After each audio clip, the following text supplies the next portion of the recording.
اعوذ باللہ السمیع العلیم من الشیطان الرجیم، بسم اللہ الرحمن الرحیم۔ میں ڈاکٹر حسن جمیل سندھو آپ سے مخاطب ہوں۔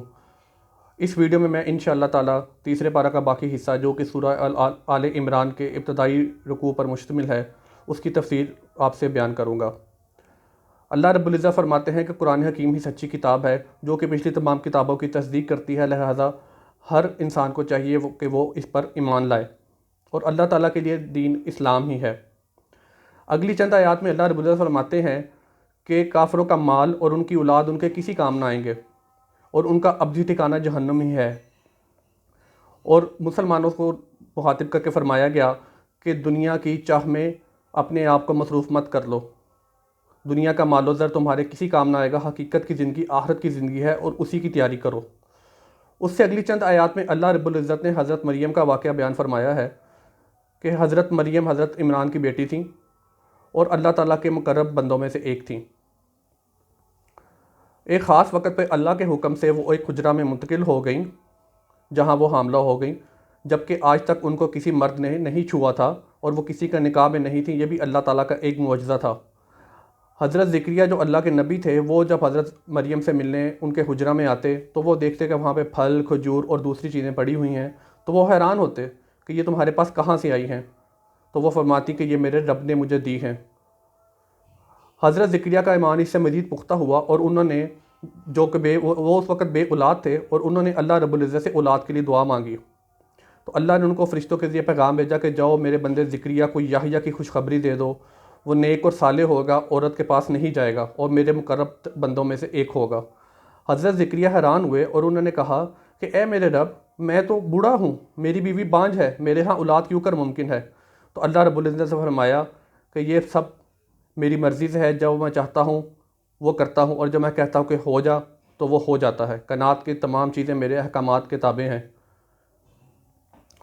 اس طرح ان کے گھر حضرت یحییٰ کی پیدائش ہوئی، اور ادھر حضرت مریم کے گھر حضرت عیسیٰ کی پیدائش ہوئی، جن کو اللہ تعالیٰ نے اپنی چند خصوصیات نواز دیں۔ وہ اللہ کے خاص پیغمبروں میں سے ایک تھے، اور ان کی ایک جو خاص خوبی اللہ نے ان کو دی وہ تھا اللہ تعالیٰ کے حکم سے مردوں کو زندہ کر دینا۔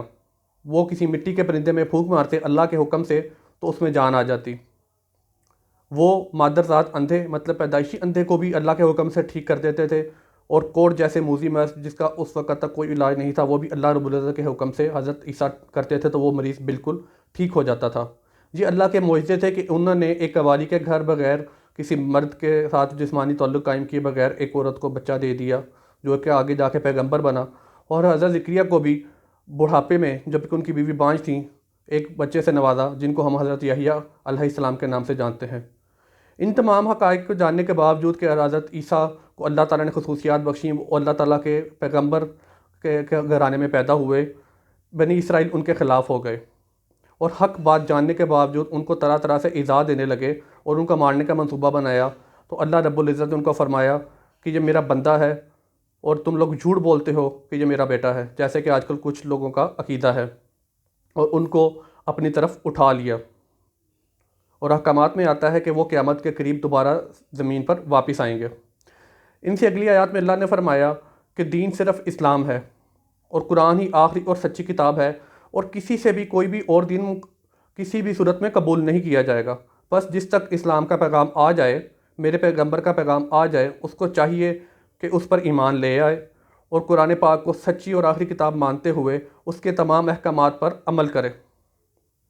اسی کے ساتھ اللہ رب العزت نے ان آیات میں تنبیہ بھی فرمائی کہ کچھ ایسے لوگ جو کہ حق جاننے کے باوجود حق کا انکار کرتے ہیں، اللہ رب العزت کی تمام آیات اور واضح پیغامات کے باوجود اس چیز کا انکار کرتے ہیں کہ اللہ ہی اس کائنات کا مالک ہے، شرک کرتے ہیں، اللہ کے نبیوں پر ظلم کرتے ہیں، ان کے احکامات کی تکمیل نہیں کرتے، وہ سراسر گھاٹے کا شکار ہیں، اور ان کے لیے ہمیشہ کے لیے جہنم میں دردناک عذاب ہے۔